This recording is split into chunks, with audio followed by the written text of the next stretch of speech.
I'd like you to imagine that you've been flown into a crisis zone, perhaps an earthquake or a conflict area, and a humanitarian crisis is happening all around you. I'm giving you only 4 words that you can use. What would they be? What would you say? Now, my guest today has done exactly that. She spent over 30 years flying all over the world to 119 countries, helping to provide aid, particularly to children. And the focus of our conversation has just been inspiring for me. I really appreciate it. And so I'm delighted to welcome Deb Barry to our After Dinner Leadership podcast this evening. Welcome, Deb. It's lovely to have you. Thank you so much. And it's great to be in the country and talking to you today. It is indeed. And back in December 2023, I was privileged to attend to a couple of presentations that day. We were celebrating the 75th year of the Universal Declaration of Human Rights. And you were speaking at one of those events, and I was like, so inspired. So I'm delighted to have you with us today and to hear more about your leadership journey and actually your life journey in helping those who are in plight throughout the world. And first and foremost, I'll probably say this again, thank you for the work that you're doing, and thank you for taking time to be on this episode as well. Thank you. And just, it doesn't feel like work. I will quite often say that. So I always feel a little bit of a kind of a weird thing because I actually love it. And I kind of put all these different great parts of my life together. So if I tend to jump back and think, no, it's not work, I don't think I could do it if it wasn't something that I just absolutely loved from a very young age. Well, that exudes from you when you're communicating about it. And I know that our listeners will enjoy that, hearing more about that today as well. We have a tradition to do a series of quick fire questions, 1 minute only, to go through a series of questions and to find out a little bit more about you. So are you ready for those? Let's do it. Okay, here we go. Name. Deb Barry. Organization. Right now, the Humanitarian Leadership Academy. What is your favorite time of the day? Oh, probably early evening. What is a book you recommend? That's a really good one. Can we come back to that one? We can. I've got too many. We can. If you could speak any language, what would it be? I'd like to speak Spanish better, or French, actually. French, because the last couple of months I should have done with more French. Great. What 3 words would you use to describe yourself? Energetic, reflective, and fun. What's the next country you plan to visit? Lima. Wow. Okay, that's our minute. Perfect. Have you thought of the book? You come back to the book. Well, I just had it on my thing, and I was like, oh my gosh, that's my whole head of thinking, oh my gosh, what is the name of that book? I was like, what is the name of that book? Okay, it's not there. It's fine. No, I was like, I can't think of what it was. During that, when you have so many books on the go, and the problem is right on top of my desk right now is Parables of Jesus. So I was like, it wasn't that one, but I was like, where's that book gone to? That's also a good book. Yeah, no, Brené Brown, Actions of the Heart. Oh, okay.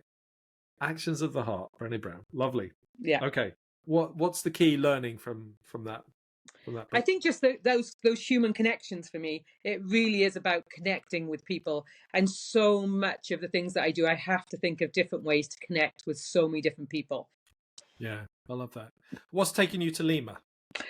So we're going to do a new training for humanitarian local organizations and people who are just starting up in the sector. So it's an introduction to humanitarian practices. And so as part of my current role, I have a couple of hats, but my current role for the Humanitarian Leadership Academy has me going out there. And just to add to that, that's the first time I will have been to Lima, and that will be country 119 for me. Wow. 119 countries. That's very impressive. I'm around the kind of 30, like high 30s, and I thought that was pretty well traveled, but yeah, that's amazing. Thank you. So what does the Humanitarian Leadership Academy do? What's their mission? So Humanitarian Leadership Academy, it's a branch of Save the Children that has been established to really look at the development of leadership around the globe. We have so many opportunities now for young people, for local organizations to come together. And how do you actually help these people get the skills, the knowledge, the safe spaces to actually have these dialogues, to actually do no harm? So many great intentional people out there who really just want to know some of those basics. And so it gets opportunities to get communities of practice together. We get to explore new topics and just really try and find new ways to operate. And we've got a great conference coming up in London next weekend. And, we're just working towards bringing thousands and thousands of people together to learn together. But it's, it's so fun. Great. I don't know if fun's the right word, but that's how you got to enjoy it. Yes, yeah, no, I appreciate that. I mean, I expect we'll talk about this later, but you will face your fair share of adversity and tragedy in the work that you do. But finding fulfillment in it is key, I guess, to help you through those moments as well. Again, a tradition. 3 leadership lessons you wish you'd learned earlier. You've been doing this work since your late teenage years. Is that right? Yeah. So just a few years. Just a few years. But I'd love to just find out what are the 3 leadership lessons you wish you'd learned earlier? So I have loved that you gave me this question 2 months ago, because I have this little part of my notebook and I have just gone back and forth and tested it out with a couple of friends and I have just loved it. And even last night I was scribbling some other facts around. I guess my 3 key lessons, or the key things that I think are most important to me now, and I do wish I still talk about. First of all, is recognizing our own unconscious biases. We all have them. And so how do we actually, I wish I'd identified those so much earlier on in my life and then actually put them into practice. And so I tell people all the time, if you want to go into the world and help to really get to know people and work with lots of different kinds of people, become really uncomfortable with challenging your unconscious biases. If you feel uncomfortable with something, find out why, and then really go and explore it. And so to me, starting that really early on is super important. I always have a list of my questions that I like to ask. My second one is having, and you talked about this a little bit earlier on, was having an attitude of gratitude in my leadership and in every situation, and very intentional every day. I get to see the absolute best in humanity, but I also see the real worst in humanity. And so to have that focus, I have to be so intentional about finding gratitude every day, in whether I'm managing a team or I'm trying to help a community come to terms with a huge amount of grief, or I'm trying to help an individual trying to find some answers to some of the really difficult questions that are out there. And then my third one is something that, and I was just listening to your Short Bite podcast that you did just a couple of weeks ago, and it so resonated with me because I'm a very visual person, and I love the fact that you put clay down and Play-Doh down. I'm a little bit different. I put down the colored markers, the pens, sometimes we use recycled materials, but real community mapping using 3D materials. And community mapping, to me, having a real visual and realizing all of the things that are tangible and intangible in a community from so many people's different perspectives and building that up is priceless. And just having people being able to visualize that and keep coming back to it. And I especially love doing it with children and youth. If there's a part of my job that just gets me on fire, it is that, because I never know what they're going to come up with, including who do you trust the most in your community. And that one, I'm always completely blown away with, because I love the answers I get back. So to me, you can never put enough time into real community mapping and finding out the world that you're now in. Wonderful. Wow. Like now, where do I start? And those are just 3. I could give you another list, but these are the 3. I know. I can feel it. Forever. It's awesome. Great. I tell you what, let's pick up where we were finishing there. Okay, so there was a phrase that you used when I heard you speak. which is this question: what do you need? Like really trying to understand the needs of the community, rather. I guess this ties into the unconscious bias piece as well, perhaps, that we can assume so much. And you mentioned about Afghanistan, Yeah, and shopkeepers is one of my memories yeah. that seems to tie into this a little bit. Could you share a little bit about that experience? Yeah, so really goes into that idea as well of community mapping. So Hmm. when you map out, one of the things that we like to do with the communities that we're working with is really to find out about who will people take advice from. I am this foreign woman going in.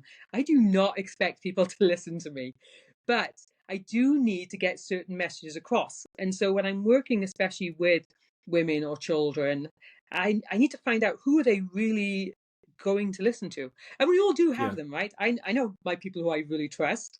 And so with these groups of children, I asked them, say, okay, where would you go and who would you trust? And it came back, they said, we would go to the shopkeepers. And I'm like, shopkeepers? Why the shopkeepers? And they said, because they want our business. And so they always will make the time for us. Our parents might be super busy, our grandparents, our religious leaders might have a certain rule that they want us to follow. But the shopkeepers, they really want to know us and they want to be part of our lives. They want us to keep coming back to their business. So they'll talk to us. And so we did have to spend time talking with the shopkeepers about how would you like to share some messages with the children and with the youth that come into your shop? What does that look like? This was 20 years ago after the fall of the Taliban. How would you like Right. to put those messages across? And so it was a real kind of learning, but something I've never taken for granted as a Yeah. really key focus. Great. And thank you for sharing that. This question, what do you need? Why has that been such an important thing for you, Deb? For me, it's the question that has been really life changing. We can so often, when you see a need or when you see people who are in distress, we want to just jump in and solve the problem, right? That's just our human nature. And Yeah. we don't know really what these people need. And how much better to really be open and say, what do you need? And every time I get an answer, it's so different. So, for example, I think I shared this one when you were there, was, if you look at just recently the Ukraine crisis, as those 120,000 women and children were coming across the border, there was so much food, there were so many toys and things like that. And I was there on day 2. So it started on the Thursday, got there on the Saturday, and went down to the border and started asking these mothers, what do you need for your children? We've got food here. And they're like, no, please don't show them the toys. They've eaten plenty of sugar while we've been waiting in line. Please, nothing else. We just need, what I need is a phone card. I need a SIM card. I need to contact my loved ones. I need that my husband or my father to know that I'm okay. And that was a real priority for them. And it shifted Yeah. how we needed to go. And I said, okay, after you get the SIM card, what's next? And they said, what we need is we need to be able to know how to talk to our children next. What do we tell them when they say, when will we go home? And so the questions then start to expand, right? You don't just ask that question once, you keep going back. What do you need? What do you need? I Wow. then think about, the 10,000, 15,000 families we had coming over from Syria to Iraq. When I asked them, what do you need? It was things like pen and paper, the ability to be able to write a CV so they could get a job, the Yeah. ability to write some of their reflections, just those journal moments. Right. Such an important thing that they would need. People are very resilient when it comes to finding their food, finding their accommodation, finding clothes for their children, things like that. But often people don't ask, what do you need? And then I also ask it from my team as well, right? What do you Sure. need? And that Sure. constant just, yeah, do you need me to check in with you once a week? Do you need me to do this?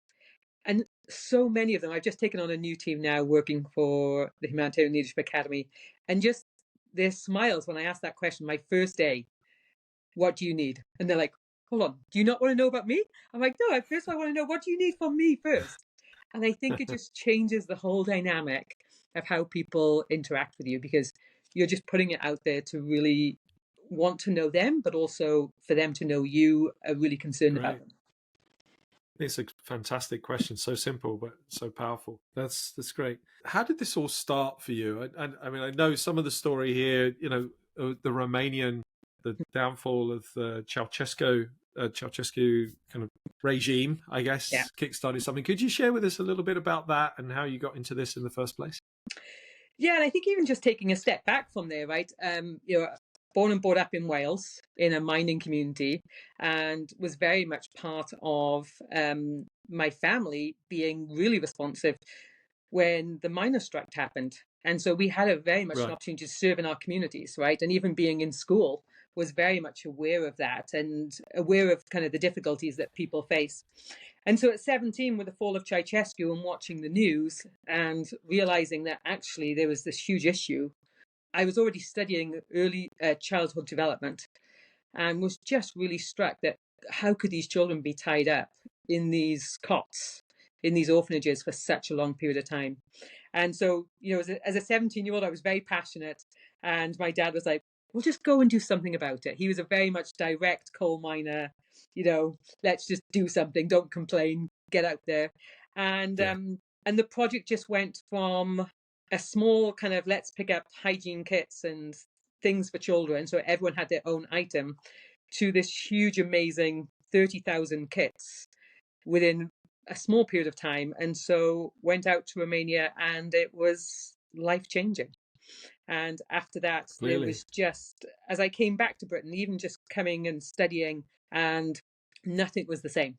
I needed Yeah. to know that we could do more.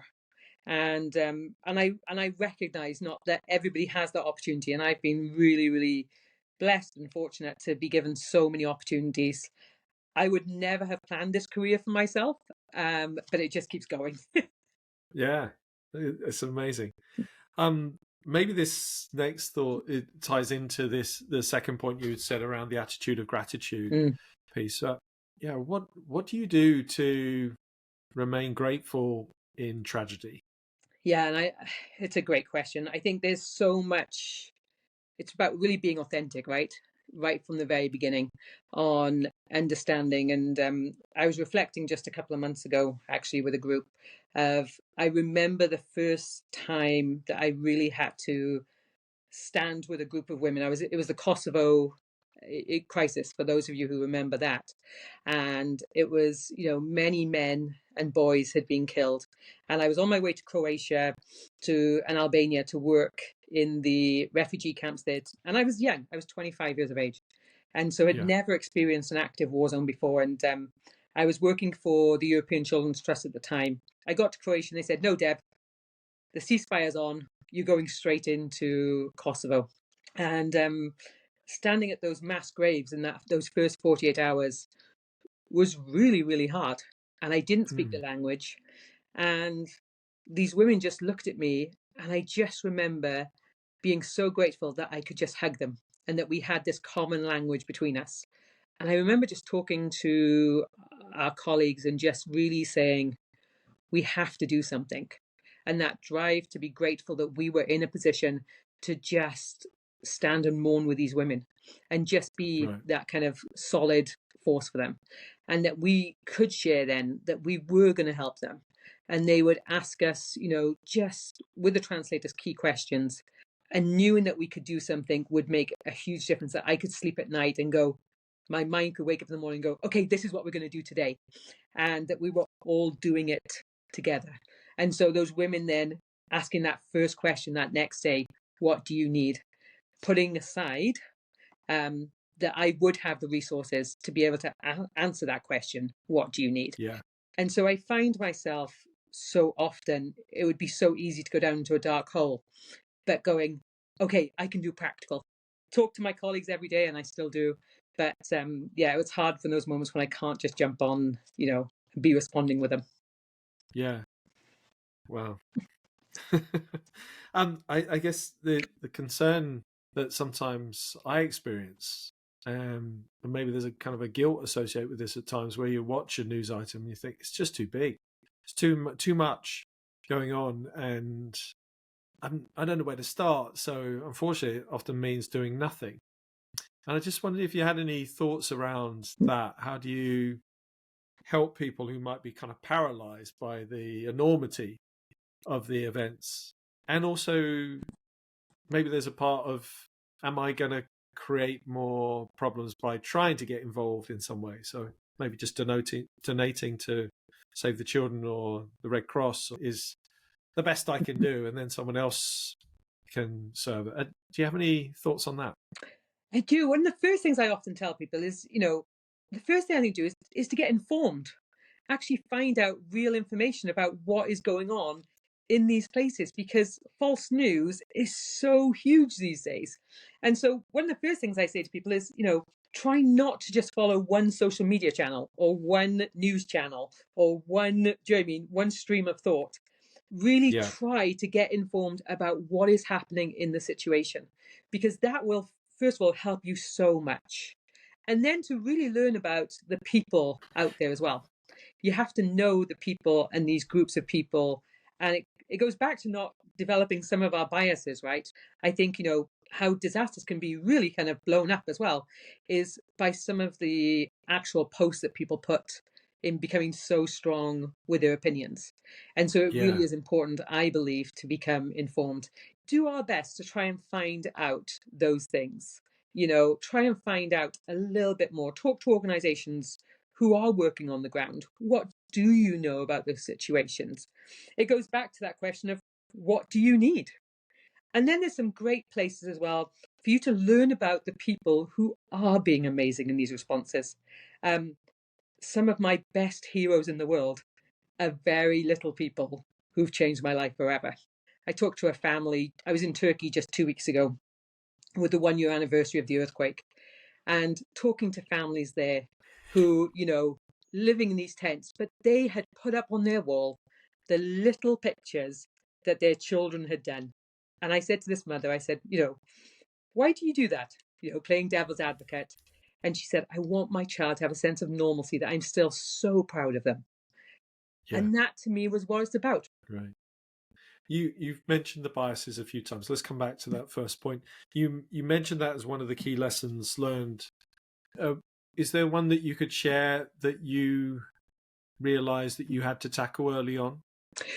Yeah, so Kosovo, like I said, was one of my first things, and it was so hard for me seeing the real results of that very early on Yeah, in my life. Do you know what I mean? And really fighting hard not to have bad feelings toward another group of people. And sure. so really saying, Deb, you've got to do something. And so I would journal, I would write, I would try to find people who knew Serbians who were different, but still those feelings of just, how could they do this? And I'd Yeah, been this passionate 17-year-old who'd gone to Romania, and now this passion knew that I had to be. We talk about the importance of neutrality as in the mm, humanitarian sector, of being impartial, and here it was in my face. And so I really had to work so hard at not letting that feeling come into my life. And it was it was hard work for that first year to really, in my first war zone, to really be aware of that. But knowing that one day, and it was 10 years later, that I found myself working in Serbia, welcoming refugees coming back. And that has been one of those things that has kept me going for so long. And so to me, reminding myself and others that this is so often, it's not the people. There's politics at stake, there's things like that. But these unconscious biases, right, they're so easy to come up. I have to just always be neutral. yeah. I certainly haven't operated at the scale that you have. One of the methods that I found to be useful with that attitude of gratitude and is by writing thank you notes. Absolutely. It's so there's the journaling piece for my own reflections, but I have found going out and trying to see things that I can be grateful for, like with the intent, I'm going to write a thank you note today. Yeah. So who's going to be the recipient of that thank you note? And that's really helped me to retain that gratitude attitude. It's one of the personal values that I aspire to live to, is gratitude. And that's been one of the things that I've found to be useful in my psychology, I guess, to help me look through the right eyes. Who wouldn't like to live in a world, right, where we just look for something to be grateful for every day? Yeah. Like, even at the end of the day, do you know what I mean, even if you've had the worst lot of meetings all day, you know, we can be grateful. And I think, you know, I remind my team about that, even just this morning, do you know what I mean, about just the fact of we might be trying to do real deep strategic thinking right now, but how great that we have donors who want to improve the situation for children. And Yeah. so, you know, one of the things we've been working on today, it's sad that we have to be fundraising for pediatric blast injuries right now around the world. But how great that we've got specialized doctors here in the United Kingdom who are willing to teach remotely, doctors in Gaza, doctors in Yemen, how to really help children survive and be able to walk Right. again. And I'm like, let's that be our reminder at the end of the day, guys. Deb, you mentioned some university students in Poland and the likes, and maybe just a thought, particularly around what you're seeing, maybe a younger demographic. Again, this misinformation, they can get a bit of a bad rap, sometimes snowflake generation, all that kind of stuff. What do you see the younger people, maybe your 17-year-old equivalents or, you know, your 25-year-old equivalents doing in the world today to support their communities?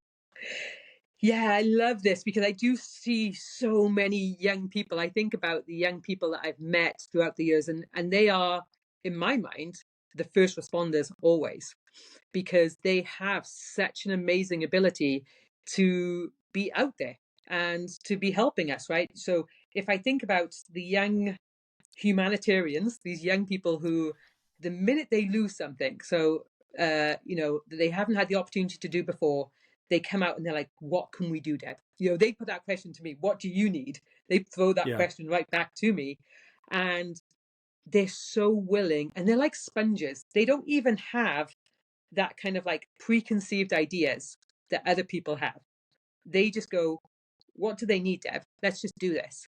And so in Poland, they were really funny because they'd say to me, Deb, I want to give up university. I want to do this. And I would have to try and say to them, no, I don't want you to give up university. I actually want you to find a way to actually work in your spare time and be part of the response, opening up work in your community, engaging with great projects. But then when you do have your profession, have a humanitarian lens on it. So yeah, think about how can I actually help improve communities? But we have to say to, you know, these young people, I'll say to them, what profession are you going into? And we'll have a discussion around what profession is. How do you think the skills you learn now could help you in 3 years' time when you graduate? What do you want to set as some of your goals? And they're like, oh, actually, I would love to do this. If you want to be an engineer, let's think about how we could rebuild some of these countries or some of these things in a better way. People often ask me, young people quite often ask me and say, you know, if I want to do this, how do I do it? And I say to them, find what you're most passionate about first, get the skills you can to that, and then find out how do you take that from your community to the next level, whether that's national in your country and then international if the situation allows, or yeah. educate people so that they think just a little differently. There's no sector that doesn't have a social responsibility angle. Wonderful. Well, that's great counsel, and really appreciate you sharing all that you have done today, Deb. Again, I'm really interested. Maybe as a final question, it might be my final question. There could be one more. Is what are you working on at the moment for yourself as a leader? I think for me, it is just about developing that ability to reflect longer term as well. So often do I find myself looking really, and I think this is what cancer did to me this last year, was just being able to stop. I'm so used to being out there in Yeah, the emergency phase, and having to recover for so long and not be able to fly for 8 months, which in my world is an eternity, um, yeah, was really about understanding, okay, what are some of the real root causes of these things now? And then this idea as well, I spent a lot of time during my time off developing does this material look like for young humanitarians. You know, there's so many of my generation who I would love to think that I could still be working in refugee camps in the next 10 years, but I know the realism isn't, I can't do it. And Yeah. so how do we actively get more and more young people involved? And what does that look like at so many levels? And so I've been really, really fortunate to have so much support to be able to kind of develop them. But getting that space, and if there's one thing, going back to gratitude, right? I would never want to have cancer, but it took that to make me stop and actually go, I'm grateful that I can actually now look at these longer term things and not just to be responsive. And so hopefully over the next couple of years we'll be able to really dive in and prepare the next generation. Well, and you're making a significant difference there. Thank you so much for sharing that. And how's your health? I'm cancer free. I just had my latest checkup just a month ago, so doing well and on the road Good. to recovery. So it's all good. Good. Well, I'm delighted to hear that. That's great. Deb, you're an inspiration. Thank you so much for all you're doing. One of the messages I guess landed very strongly is we can all do something. We can all do something. And to bring back hope, and but the needs are different in different crisis situations, I guess, and being able to respond to those appropriately is key. No, definitely. And I always love that quote, right? Is Martin Luther King, Jeremy, there's a great quote from him actually, is the day that, we can all do something. It doesn't matter what your career is, what your educational background is, your age or anything. And even when we do service projects here in the UK, I always say that on my little post that I send out to people, I'm like, if you're 3 or you're 103, we'll find a job for you at our service project. Right. That's a good place to finish. Thanks so much for sharing all that you have done, and for the wonderful work you're doing around the world. Wish you continued safety in your travels, and that you continue to have the significant impact and influence those that you're working with, and helping more of us to be able to help the communities that we operate in. So thank you, Deb. You're welcome. And it's been an inspiring conversation. Thank you. Thanks.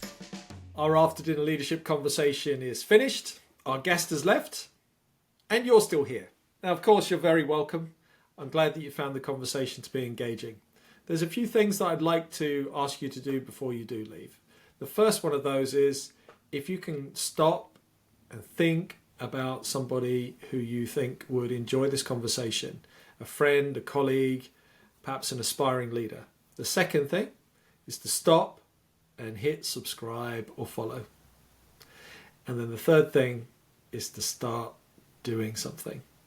Perhaps there's a little idea or a concept that we've been discussing today that you think you could apply even a little bit tomorrow, tonight, and to put it into action. I encourage you to use this as a catalyst to do something different, do something more interesting, do something more exciting.